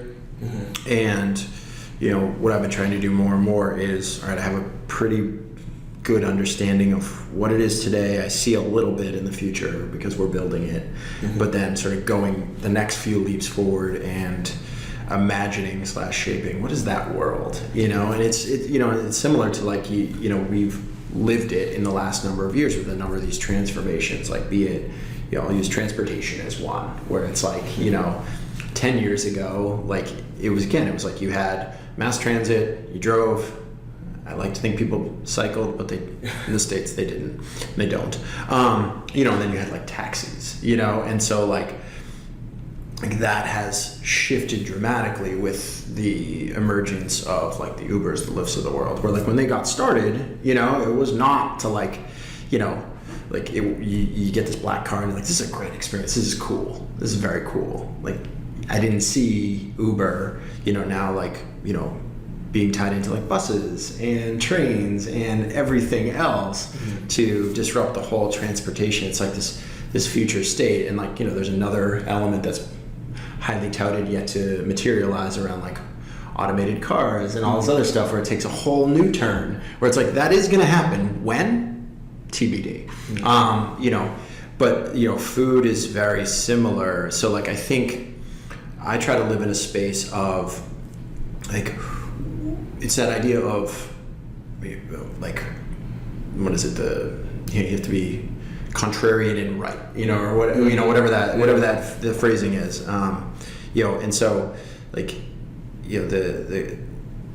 I guess the contrarian take is that like food, from retail grocery all the way food in healthcare is going to transform from the old school way, which is centralized, dictated out, so similar to news, where it used to be newspaper, centralized, dictated out, to more distributed, more unique, more personalized, where you've got YouTube, you've got TikTok, where it's like, you can choose your own adventure, in terms of how you get your news and things, for better or worse. That's somebody else's podcast or whatever. You can do that. You can talk to somebody else about that, but that same progression will happen within food, from retail grocery all the way through healthcare. And there's going to be areas of it that I'm really excited about, from like innovations in retail grocery that are hopefully they open their eyes and they start to proactively,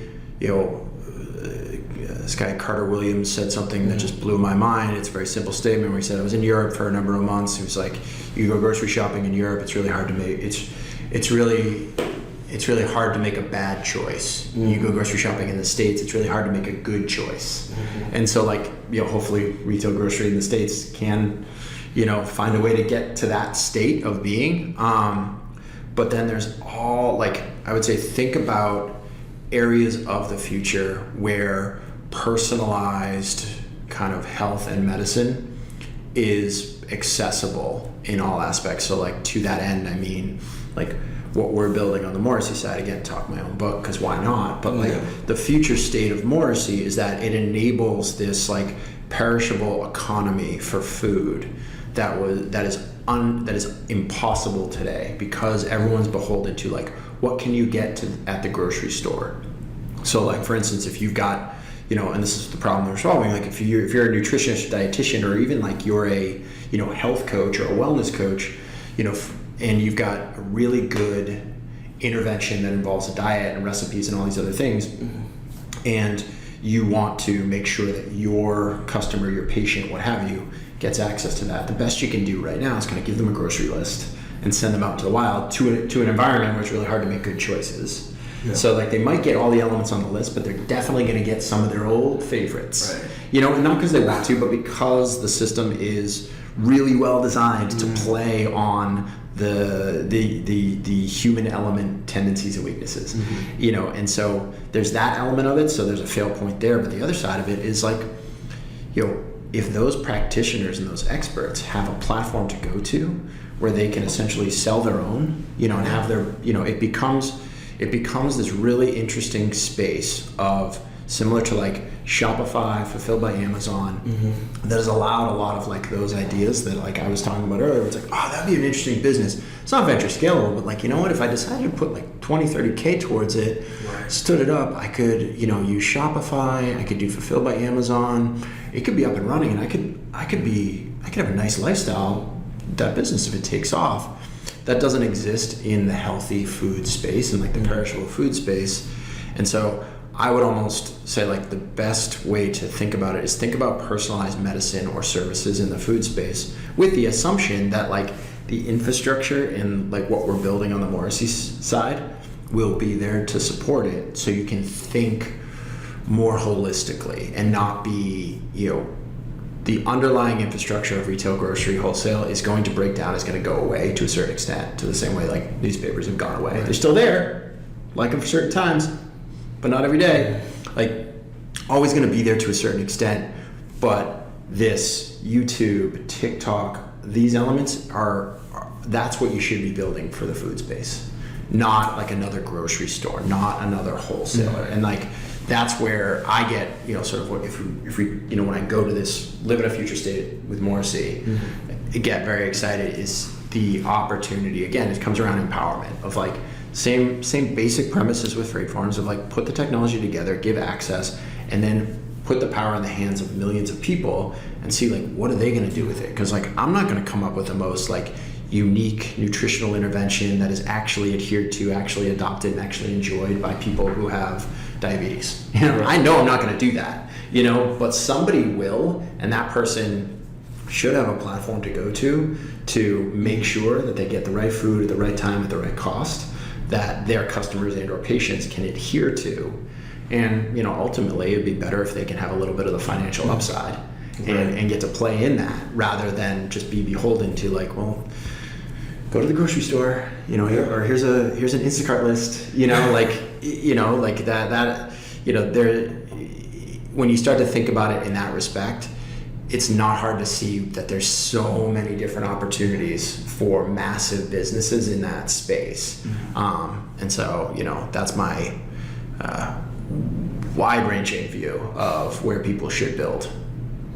I feel like we continue on this conversation forever. And honestly, I think we've gone for almost like 2 hours worth of that. And so, I think that you definitely earned a shout out. So please, we'll have the kind of socials and all of the different awesome things that you're working on in the description and in different areas wherever we put this out on. And so, you know, for you, please feel free to shout out yourself, the amazing companies that you're involved with, and, you know, what your kind of call to action is.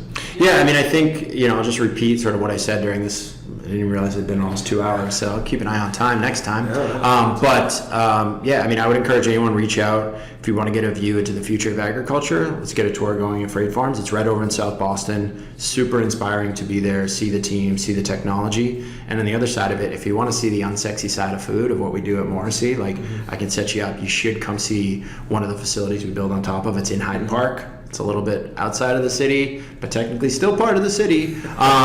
You can come out and see. I find that almost more fascinating because you've got tons and tons and tons and tons of perishable food moving through there, oftentimes direct from farmer and then direct to the kitchen. So all those pieces. And yeah, I mean, I would say just like obviously follow me on LinkedIn. I think that's where I'm most active.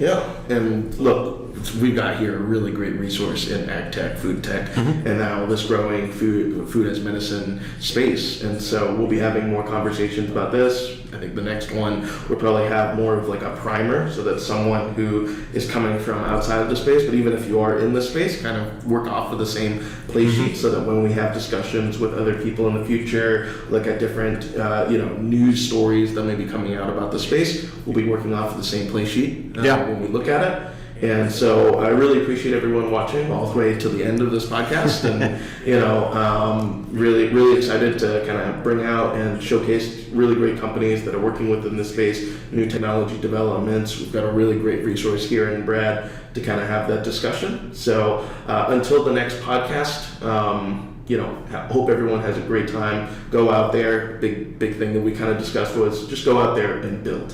Thank you so much for watching.